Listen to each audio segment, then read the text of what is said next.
And so like because like if I say, oh, we like I don't, you're gonna have to help me out here because Yeah, yeah, yeah. I can't predict that far, right? So it's got to be just like we've got to figure this out, and you're not going to disappoint me at all. I don't think you're going to disappoint anybody. And here's the wild thing: if you do, fuck them. Yeah, fuck 'em. Okay, Exactly. so like, Right. and so then the other option is that I can pull out the iPad, I can screen share with you, and we can understand disintegration. I want to do the first one. Okay, fuck. That'll be cool. All right. I'm just. Okay.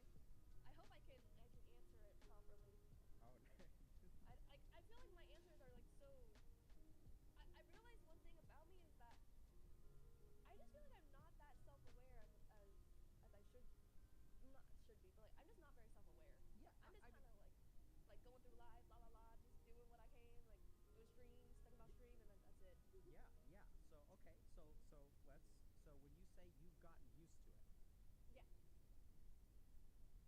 what did you not say? Uh, that.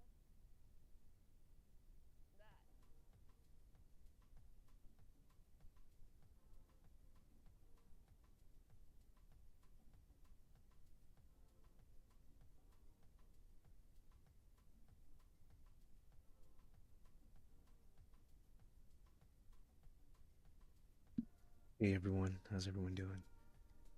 Just uh just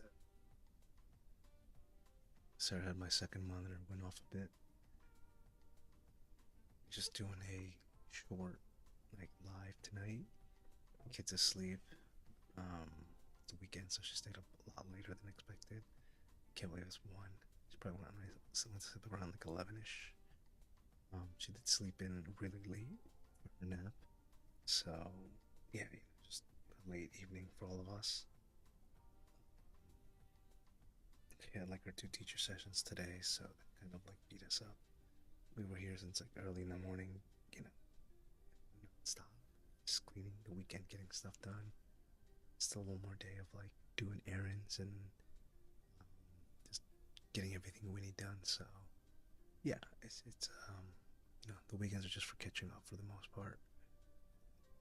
Yeah, just winding down for a little bit. I don't know how long I'll stay on this stream. It's gonna be a really short one because I am a bit tired. So we'll see. I think just hanging out, surfing the web, reading some articles, decompressing a bit. Weekend's almost over. It's Sunday, so I actually went out to shoot some footage today.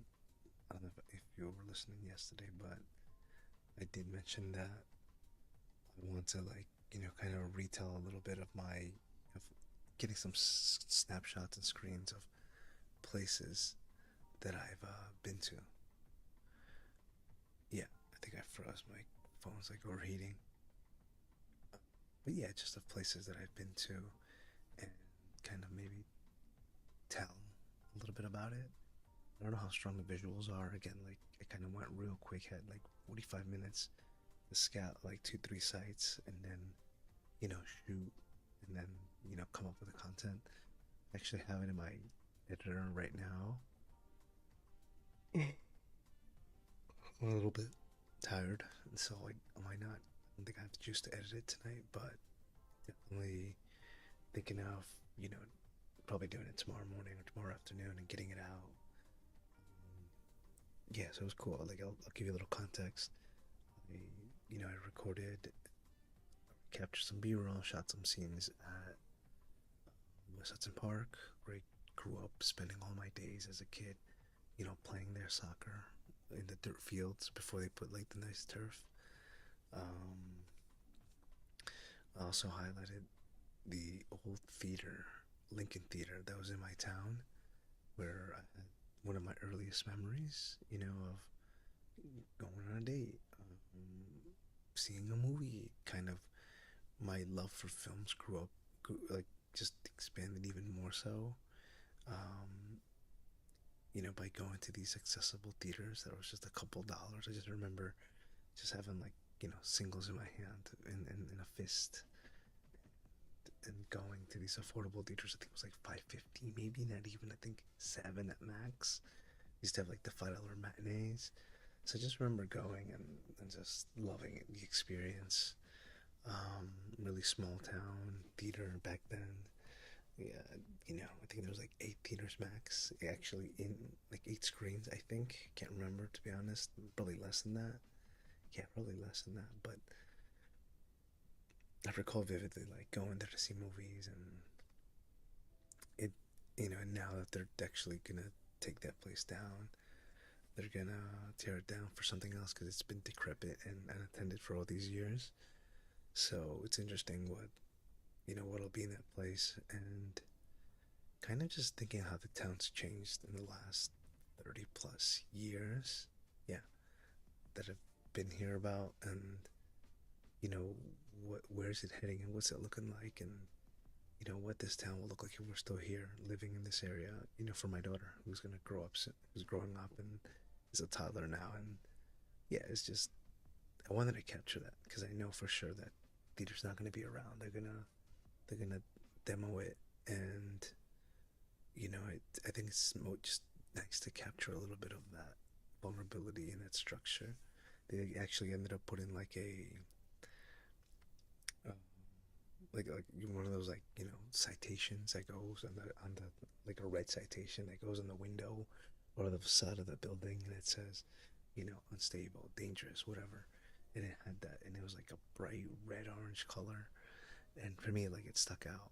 So just kind of thought about that, thinking that kind of like a sun exploding, it gets really, this is like these hues of colors, and then it just goes dark. And for me, I think about that theater and the memories and the shaping that it did for me with relationships and building people and being courageous and building my confidence and just being transported to different ideas and places in the world, because being coming from a working class family and not being able to travel as much to see the world, the films were my outlet.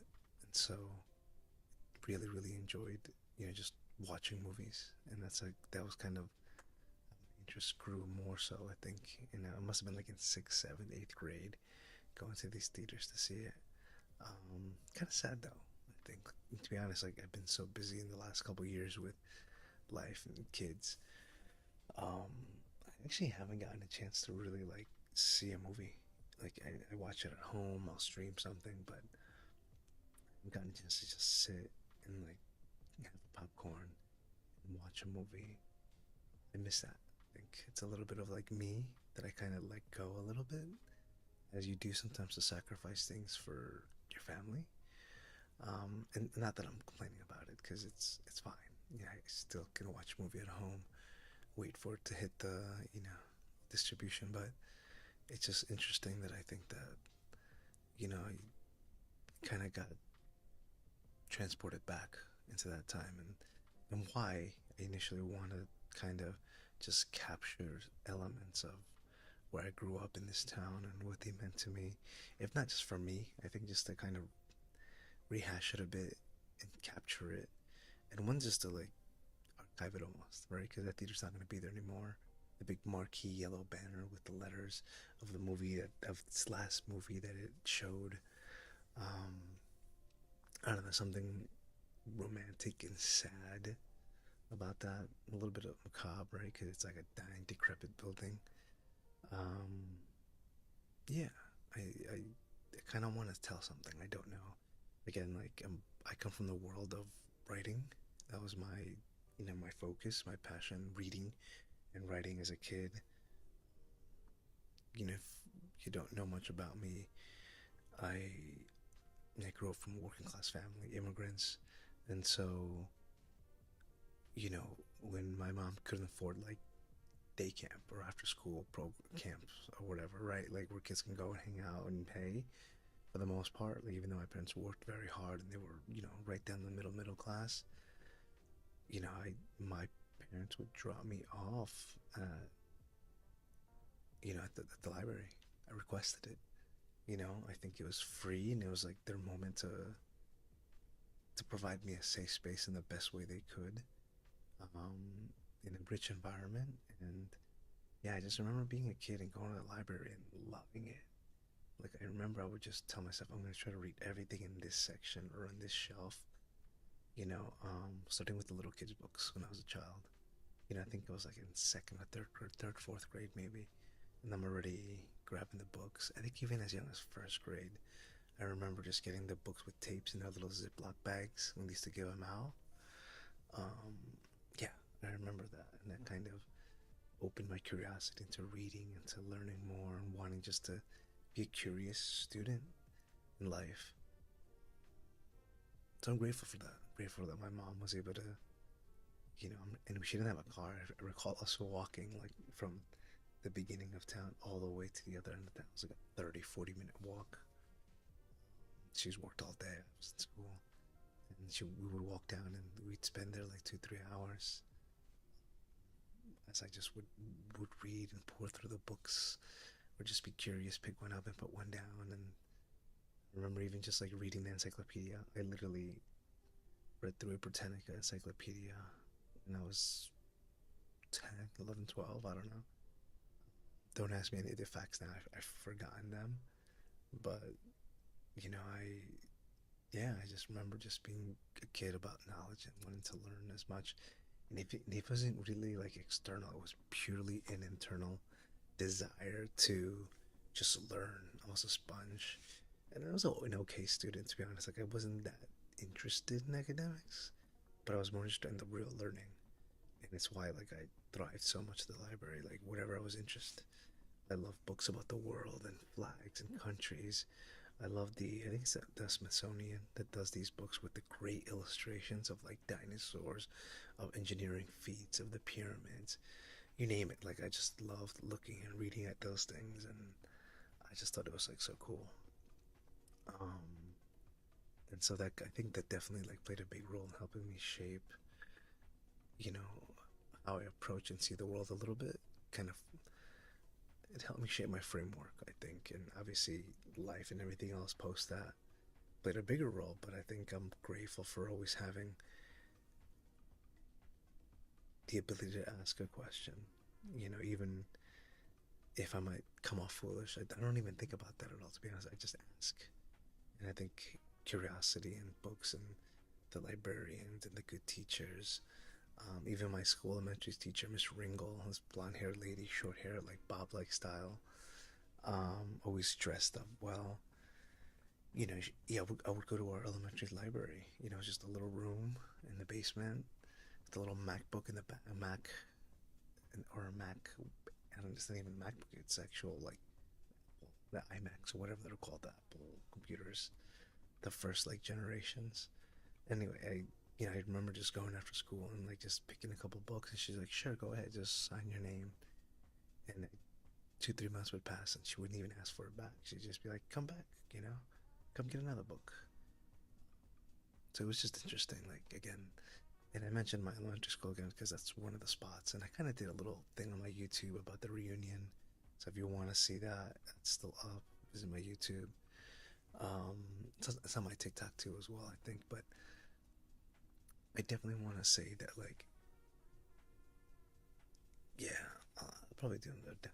Just my elementary school and how that shaped me so much, and how the teachers really saved me. I think the few teachers that I was able to connect with, um, showed a great deal of patience because I was definitely a handful, and I was and also like a kid going through trauma. Like my dad had a stroke when I was that nearly took his life, and he was out for like a year and a half to 2 years.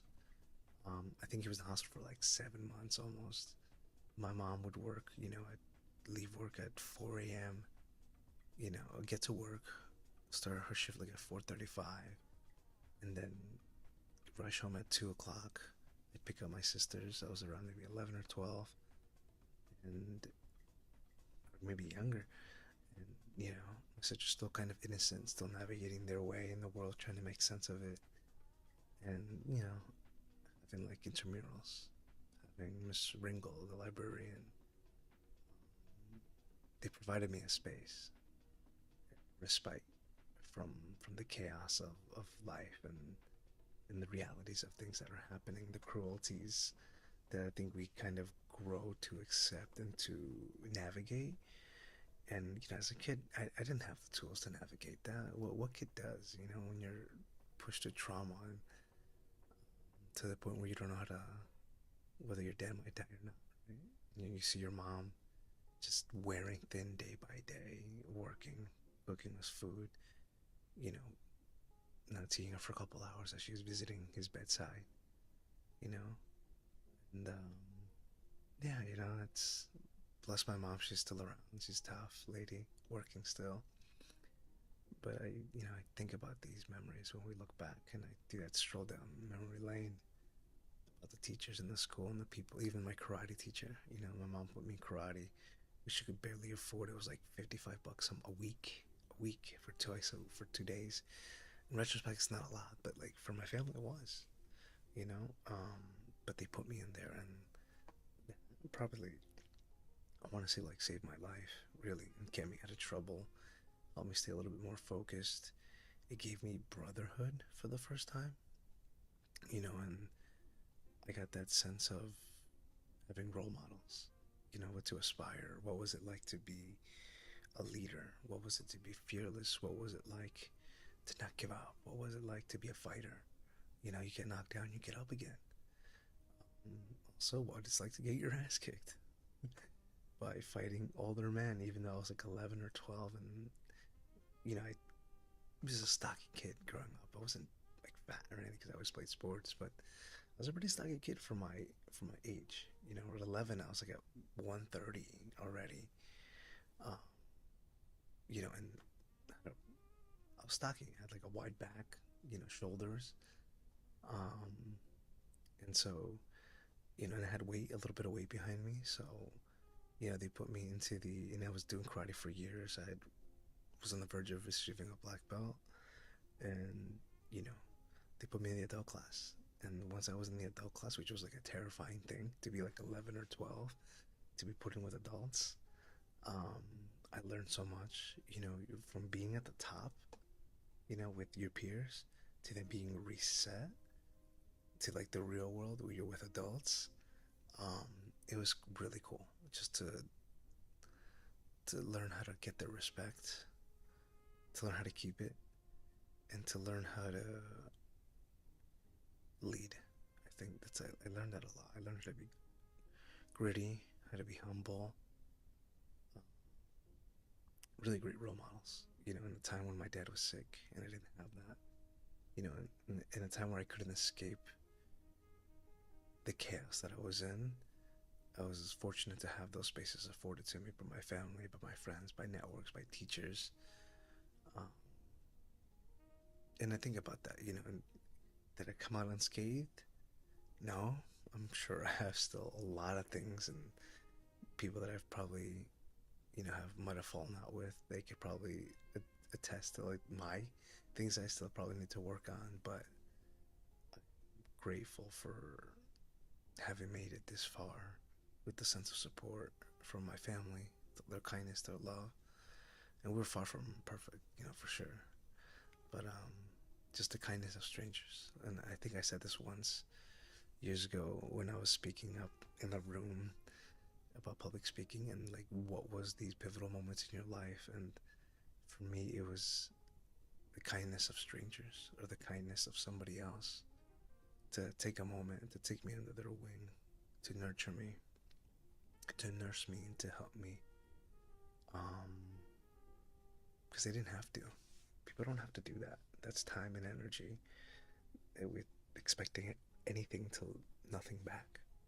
And so, I'm a big proponent of mentorship and helping other people in that way too. And that stuck with me. And I think it's also the reason why I, I found myself working in the nonprofit space, in organizations like that, because I want to give back in some way too, through my work, through what I do daily, whether it's to bring in resources or connections. I want to give that back in some way to community, this community has helped me get to where I need to get to, and it's picked me up when I was down. But yeah, I went off on a tangent, so sorry. But yeah, I was just the whole point was, I went out today and I shot a couple scenes at a key pivotal places in the town that I grew up in, and now that I'm full circle back in, but in a different scenario with my own family, um, it's humbling, and it was just, yeah, I'm still pondering, I'm still absorbing it. I think, like, I'm in dad mode, I'm working, family mode, dad mode. I don't often get the chance to really do these deep dives. So thank you for, if anyone ever watches this or post watches this, um, I'm gonna use this, I think, as that, as having just moments to debrief, maybe like a public journal of sorts. Um, but yeah, I think, growing up in this town as it was changing, there weren't a lot of Peruvians or Hispanics. It was mainly Portuguese, started off as Irish. Um, I remember just growing up through the wave of other people and seeing more people that look like me a little bit, but not them not being mainstream yet, you know. Um, but yeah, but and now it's more. It's like a full melting pot, which is awesome. Yeah. So I think I maybe want to shoot maybe one to two more locations. I think um, if I have the energy tomorrow, I don't know, or I just might stick with the three that I went to, make it really short and put it out. Again, like for anybody out there that like is watching my vids or anything or my shorts, I'm not a pro, obviously. I'm just trying to get better and to tell my story visually, and so that hopefully it can serve two purposes as just a creative outlet for me, creative expression, but also on the off chance that maybe it might resonate with somebody, you know. So that's why I'm doing this, and also just bring me that peace. Like, all day, and I love everything that I have. I'm fortunate, I'm so lucky, my wife, my child, but I don't have that moment to kind of just think deep, think quietly for a moment, as I think as most of us do, right? We're in the hustle and bustle of things. So this is what I use this moment for. This is the hustle and bustle. So yeah. So hopefully we'll see how I feel tomorrow, but I'll either edit and update it or just wait maybe a little bit more and build it, and we go from there. But yeah, I'm fortunate in that sense. I feel good about it. I don't know where it'll bring me. Like, I don't see myself like, you know, being like a Speed or Mr. Beast. These guys that are just incredibly talented and can draw a room and obviously have financial success and all that stuff, and deservedly so. Because they're talented people, obviously. I don't think I'll ever want to get to those levels, but I do want to be a storyteller. And I kind of do it in my work as well, day to day, but I think I want this to be a little bit more personal.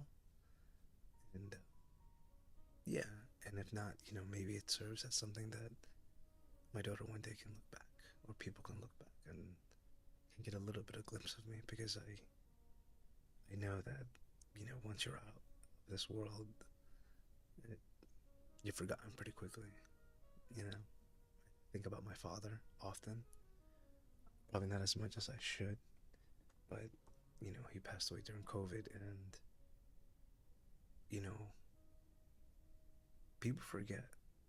They do. Not all of them show up when it was his funeral or his ceremony, or when it was his second anniversary or anniversary of his passing. I get it. People, like, it's a heavy thing. Maybe it's not for everybody, right? I don't want to be. I don't want to relive this. I get that. I get that. I don't hold that to anybody. But it's true. If you're not here, if your footsteps, or your footprint is not active, it's just human nature to move on. Otherwise, you're stuck and you can't move. So, yeah, I think about that. I take my daughter like a couple times a year to see my dad and say, "That's Grandpa." And she looks up. She's only 2.5, She doesn't grasp the whole thing, but she knows that there's an element of grandpa there, and that's cool. I think that's cool that she doesn't know the full extent of what that means, but she knows that there's something meaningful when she looks up at that. She smiles, absorbs it, which is cool. And then she like pivots to like the art on the tile on the wall of like the Catholic, like the angels or whatever that's out there. You know, as any child would look at a drawing. Um, but I think as a parent, that's the least I could do, right? Is to tell the story.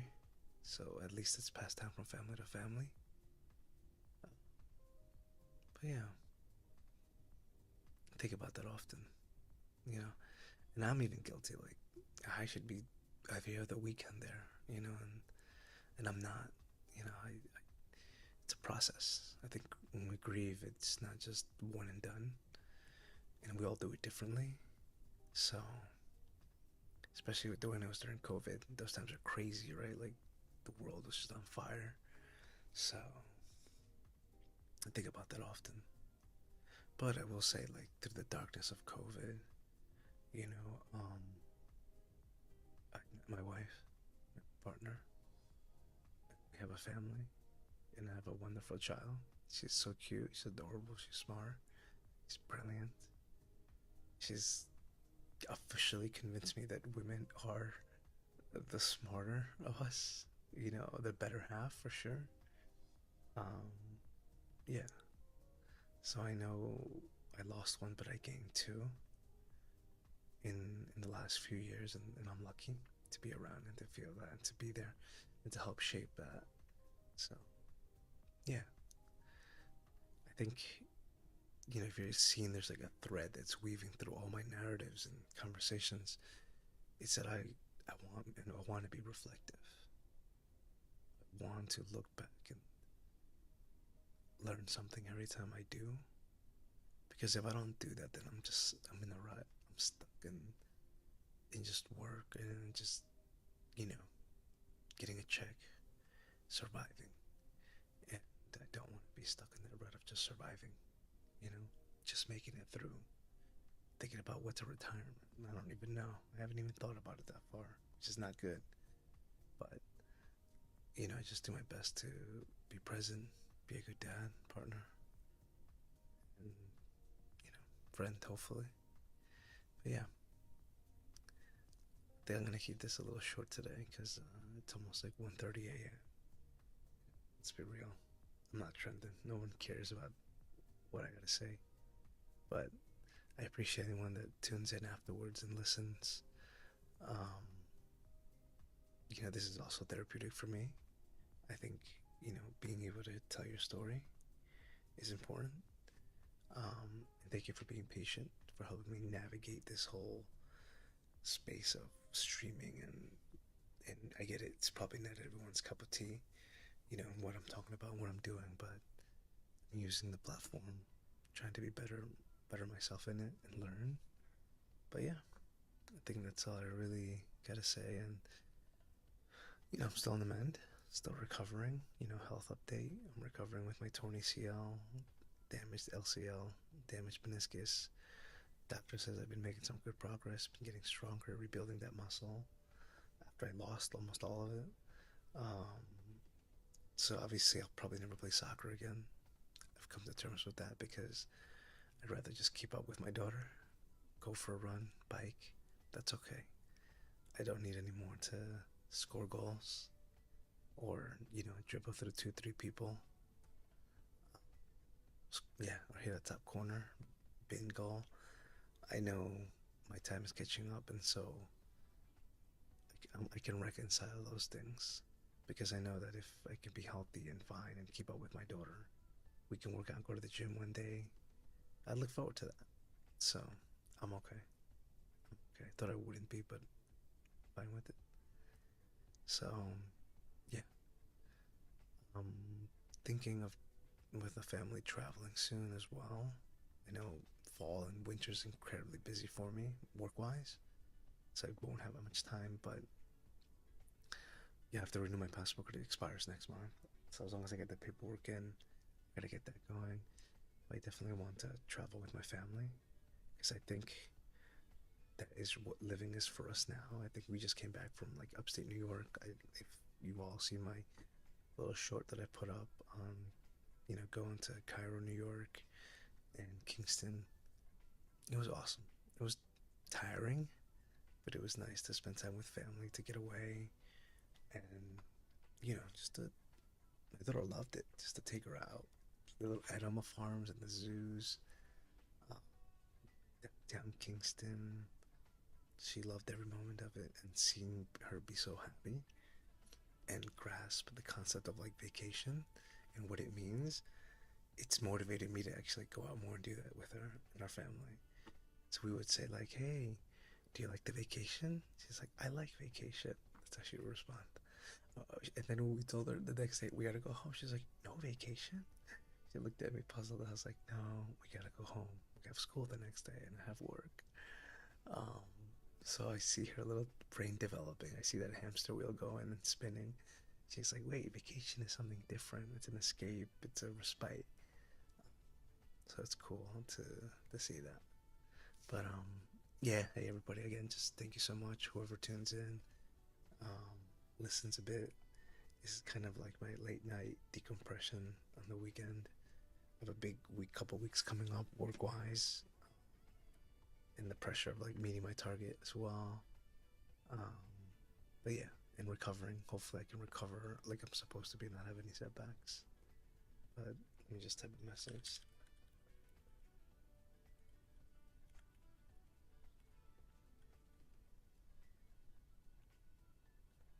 All right, everyone. Thank you so much. I'm exhausted. It's 1:30 a.m. Been on for maybe about like 30 minutes streaming. This was a short one, as mentioned. Um, Take it easy, y'all. Leave any comments, thoughts, suggestions. Always welcome to that. And of course, I've been told that best practices, leave a follow, subscribe, give it a like or thumbs up if you're watching this at different platforms. It all helps and gives me a little bit more motivation to see that all this isn't futile and I don't get existential. So, but anyway, thank you all. Appreciate your time. Have a great evening and a safe weekend.